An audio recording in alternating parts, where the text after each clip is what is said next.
Hey there, everybody. Welcome to our afternoon edition of Big Brother 22 All-Stars Live Feed Spoilers. We are not in the best of times, everyone. We don't need to sugarcoat anything. We all just need to keep the metaphorical hard hats on for I don't know how long at this point. Put your hard hats on all week long, guys. I need the hard hat. I need earmuffs underneath the hard hat, so I also just need to do this so I can hear no evil, see no evil anymore. We might as well super glue those hard hats to our heads, guys. This is where we are in Big Brother 22, a season of a dominant alliance, and as we're going to talk about, a season where the underdogs can't just completely stop cannibalizing on each other.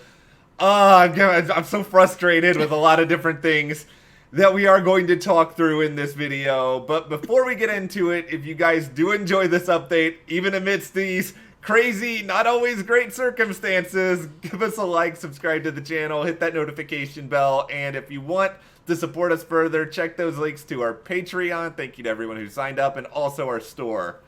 Okay, so the bad news, let's just get it out of the way. Rip off the Band-Aid. Memphis is the HOH, and, we know that we've already seen what a Memphis HOH looks like. There's a lot of self-indulgence going on, so Matt and I went and had some self-indulgence this morning as well. We learned that the Voodoo 2 is down the street from us, so we went and picked some of that up.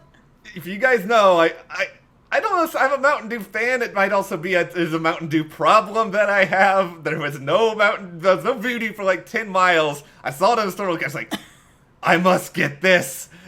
It's not sponsored, but I love Mountain Dew. Yeah, it's a problem. So we picked up a whole bunch of those. We actually posted a picture of Matt and his Mountain Dew over on our Instagram, so you can check that out if you're curious of what we're talking about with this Mountain Dew. Kind of sad, really.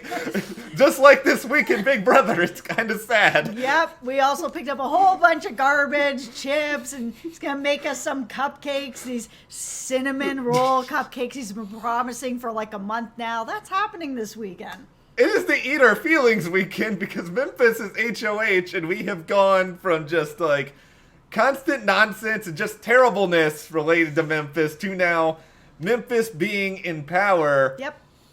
And if you guys remember from Memphis's first HOH, he's not really a wild card per se, but he's sort of just because he's probably not going to betray his alliance, but it is very much this whole I'm just going to keep some of my thoughts to myself because I still don't know why my Memphis impression sounds like a bad guy in a Western, but it's just, I've just landed on this. Yeah, we saw when he was HOH last time, he didn't do exactly what they wanted, and he didn't want to have conversations with everyone.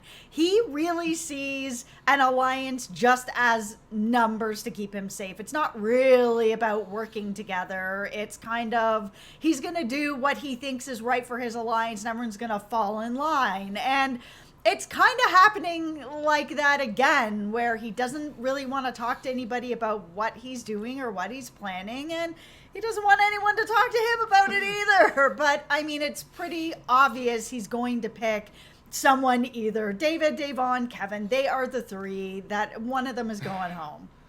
This reminds me of the soccer coach when it's one of the players falls on the field and he's just rub some dirt on it, get back in there in the game. I have a lot of weird Memphis comparisons I'm gonna make in this video, but the thing that fascinates me to some extent, because I do want to see Memphis drive people within his own alliance crazy, because this is really the only thing we have to cling to at this point.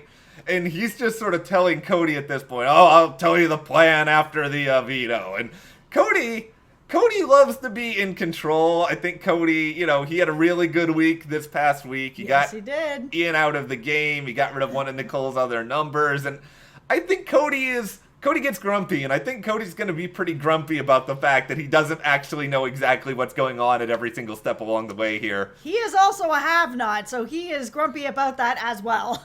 It seems like he's grumpy because David looked like he was one of the people choosing, and it seems like Tyler tried to deflect off of himself, and he did, and then it ended up landing on Cody. And I think Cody's only gonna get crankier, everyone, as this week goes along. So brace yourself for that. Oh, for sure. And then there's the other Yeah, there's some other drama with Davon and David we'll get to in a moment, but we have to have another round of Davon versus Christmas drama because Davon picks Christmas to be a have-not, and how dare Davon make someone a have-not who put her and her closest ally on the block and didn't justify it and created all this anger and frustration about not putting up Tyler. Yeah, it's really ridiculous. Christmas does not have any sort of real self-realization about her part in making this rift between them as big as it is. And it's not like Davon put her on the block or something. She gave her a have-not. Everybody's got to go through it. Christmas is your turn. It is time now for the two most pompous things that I have heard Christmas say about being a have-not today. All right, let's have it. All right, number one, I thought we were kind of over. Why are you playing the game based on things that happened in the past? Christmas, for starters, this was like a week and a half ago. We're not like talking about something that happened like day 4 here. Yeah, and you kind of made this mess yourself. Number 2, oh, well, so much for the idea of the women working together. Christmas, you're in an alliance that doesn't involve the women. This is like a side thing to you. Why do you all of a sudden you gotta think that, oh, this is Davon's only idea is I want to work with the women now and you're allowed to have multiple alliances? Yeah, and especially since Christmas is not really part of working with the women. She knows it's a lie. So, you're lying to yourself. One thing we should talk about here for a moment, because we didn't talk about it in the video last night. Danny opted to not use her power to play in the HOH again, and I kind of feel like it's just her week was such a disaster she didn't want to go through it again. Yeah, and it was kind of interesting too because when you looked at it all set up, there was a space where Danny could have played, and I was kind of surprised to not see more of the house guests when they first got out there to look at all the spaces and then see this empty space at the end be kind of like, well, what is this for? It's kind of a funny thing that production really can't cover up part of this power, but I think the question now is, I don't want to imagine this, but we have to say it anyway. Yep. I think this is the last week coming up that Danny can use this. Is she going to give Memphis another opportunity to be HOH? I will say this. If Memphis wins HOH again, I do not want this. Let's make this very clear.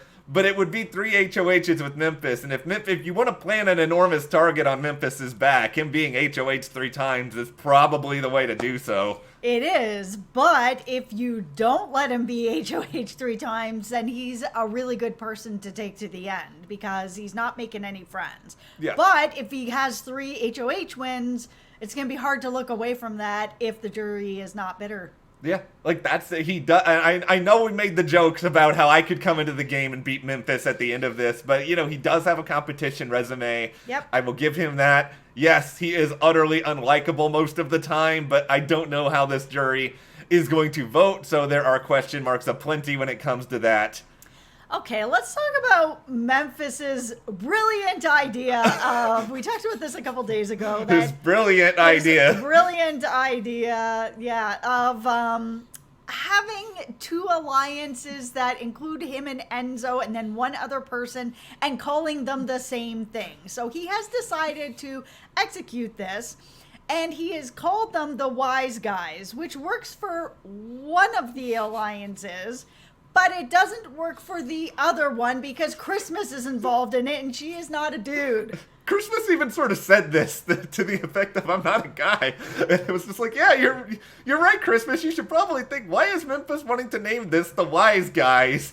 He's got the Christmas Enzo Memphis coalition, and then he's got the Memphis Enzo and Cody coalition. I think Memphis's idea, and at least this is according to some of the conversations that we've heard, is that I think he might want this to be his final 4. That way he's kind of got that final 3 on both sides, but which is kind of interesting only because Nicole's not in any of these. Nope. Danny's not in any of these. No. So if you want to go really, really crazy, and I don't think this is going to happen, I think it probably is going to be either David, Davon, or Kevin who goes this time, but is a backdoor of Nicole or Danny, could it conceivably happen? It absolutely can happen, and I think it's coming. I think if, the other side of the house doesn't get any sort of power, which so far, I mean, we're in week, 7 now or something? Like, it is not working out here. Even if they get a little bit of one HOH, they can take out one person. Like, it's bad news for them. It's even worse news with what we have to talk about now. All right, let's go. Okay, so this is the thing. You guys know we love rooting for the underdogs. Yeah, we do. We relate to that.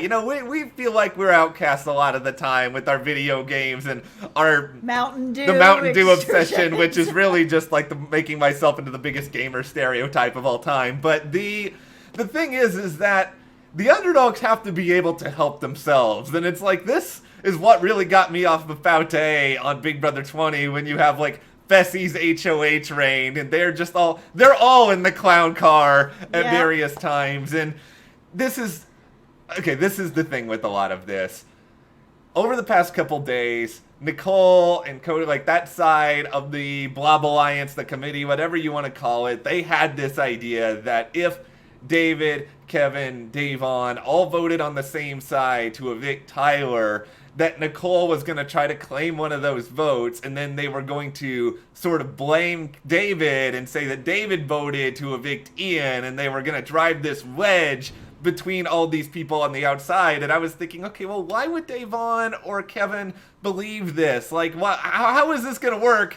But it's working. Yeah, I didn't know how or why Kevin or Davon would believe Nicole or anyone on that side over David, because David is a terrible liar. He has not been able to keep secrets, and when he has tried to keep secrets, he is just so bad at it. So, I mean, lying is not really in his, wheel of tools here. So we end up in this situation, though, where it is working. And I mean, Nicole spent a lot of, this last week really pushing this narrative that she is very upset about Ian going, and just sort of that idea that she didn't say she was going to vote for him, but as upset as she was coming across, I can see why they would believe it, because she's not trying to feed them anything other than this pool of tears, which everyone always buys from her.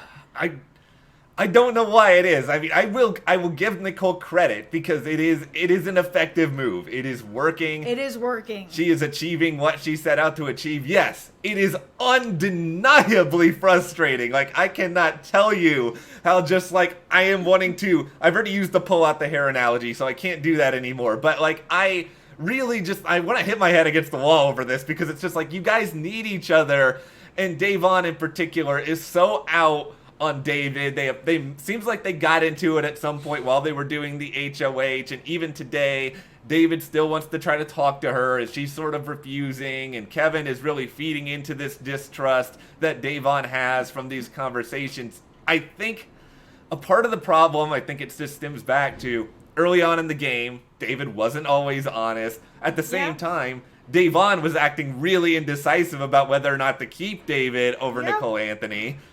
All of that is contributing to all of it. I don't know if David being sort of partial towards Bailey over her is any consideration at all, but they can't get over what's happened in the past. One of the biggest problems is just Kevin. Kevin has had such a bad read all season, and he has also been working against the underdogs all season long. He has wanted to be over with Danny and the Cool Kids so bad, and being put on the block that first week just ruined him. And then he has spent the rest of this game dogging on his own side of the underdogs over and over. Every single week he picks someone on that side and he just pounds them into the ground. And he's just so Eeyore all the time with this, I'm not enjoying this season. He's still doing it, and he's feeding into Davon's paranoia. Davon is just getting completely played here, and I like Davon, and it makes me really, really sad. It's also just frustrating, and we are I am about to say something that is terrifying, but we are in a spot now where David, his eyes are open more than almost anyone, where David is trying to even explain to Kevin that they are being played, they are being set up, they are being pit against each other, and he doesn't want to be in a position where it looks like he's going after Davon or Kevin at this point. The only thing that David can really even conceivably do to sort of prove himself now is win HOH, but by the time he does, one of these people is probably going to be gone, and there's nothing else he can even do about it. Yeah, we are now in a situation that it doesn't matter if anyone has their eyes open, and we've had the underdogs have these moments of, oh my goodness, holy smokes, look what's happening here, and they just can't do anything about it because they have 1-0 HOHs on that side, and then Kevin's going in there and making everybody distrust everybody on that side, and it makes me wonder if there's was there some talk that was like when the feeds were down and Kevin is secretly actually working with the Blob Alliance or something, because he has torpedoed the underdogs every step of the way.